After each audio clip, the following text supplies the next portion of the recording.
На огласот на Агенцијата за финансиска подршка во земјоделството и руралниот развој кој се однесуваше на јавен повик за доставување барања за користење на средства од програмата за финансиска подршка на руралниот развој за 2018 година за субвенционирање на каматна стапка, не се јавил ниту еден земјоделец, информираат од Агенцијата за поттикнување на развојот на земјоделството Кочани.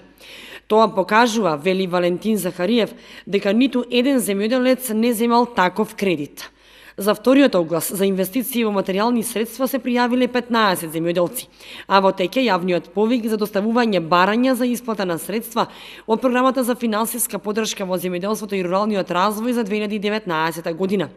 Средствата се наменети за подигнати повеќе годишни лозови и овошни насади, како и набавка на добиток.